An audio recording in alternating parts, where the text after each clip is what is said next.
there's no Porter Jr., and there's no Jamal Murray. However, and he did put up a big stat line. I have a theory about guys like Jokic, meaning they're doing it on timing and smarts. I think this also applies to James Harden and some others. Guys who don't play up in the playoffs, where you're like, wait a minute, I thought you were an MVP. Why aren't you an MVP right now? When you're doing the same thing in baseball, if the dude's doing it with smoke and mirrors like a junk ball pitcher, right?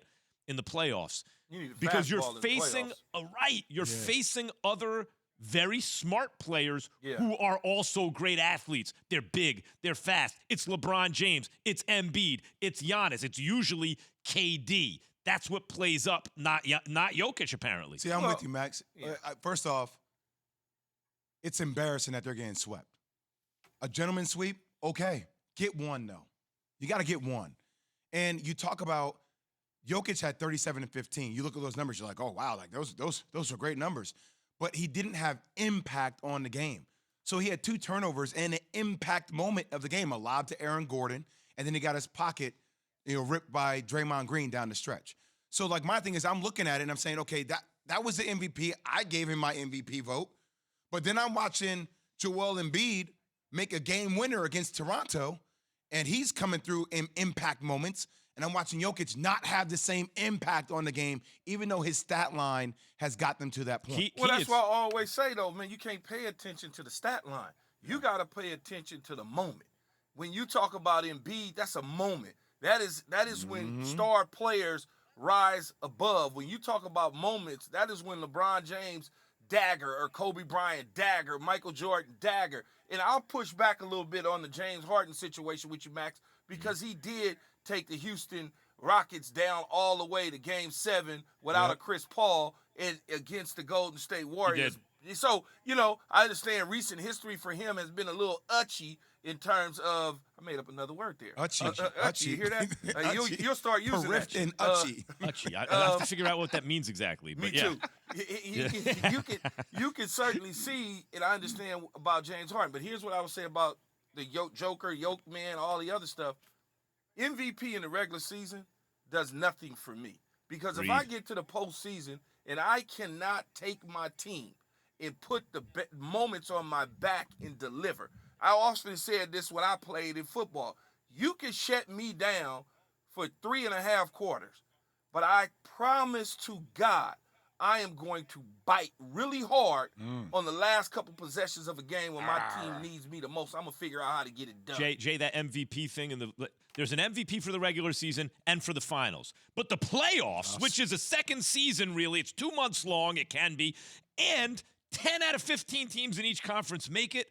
How are we talking like MVP for the regular season? That's why Yates is from Philly. He loves Embiid. If you would have given the regular season, I think it was Embiid in the regular season. But if Giannis or Jokic gets it, to me, they were very similar. Who cares? That's not when it really starts. It's just a talking point. I mean, it feels like the MVP of the regular season is empty calories to me. Yeah, man. Because at the end of the day, nobody really cares. They actually use it to knock you if you don't take your team deep in the playoffs. Here's another one, guys. But he should, though, Jay, in all honesty. I get it. He is a good basketball player, all those sort of things. But in the postseason, based on what he did in the regular season, he should carry that over into the postseason.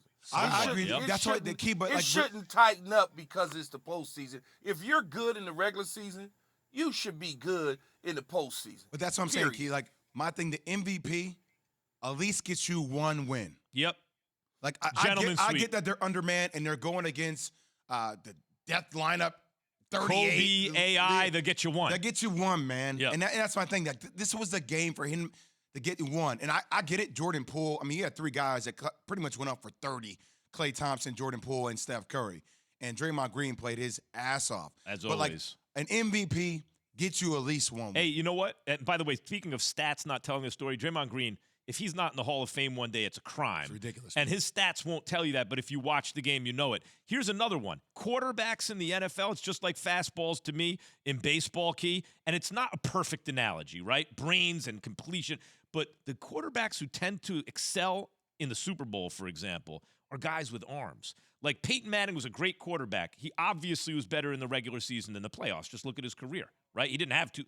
His career he had a lot of bad playoff games by his standards. He was not a big, strong-armed guy, right? He was doing it with smarts. Tom Brady, bigger arm. Stronger arm. A guy like even the Terry Bradshaw, he wasn't the finesse guy, but he had a big, strong arm. Look at the guy, Patrick Mahomes. Look who's making a run now, Josh Allen, right? The guys who play up in the playoffs against the other great players. Even a guy like Nick Foles can throw it down the field, right?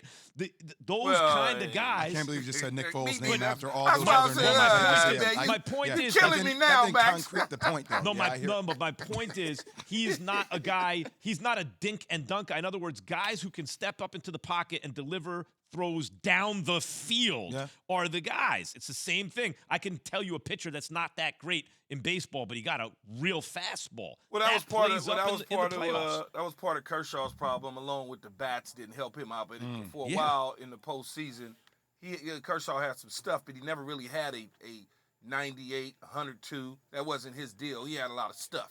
And eventually, obviously, he won, but that was a knock on him, is that he just didn't have it in the postseason.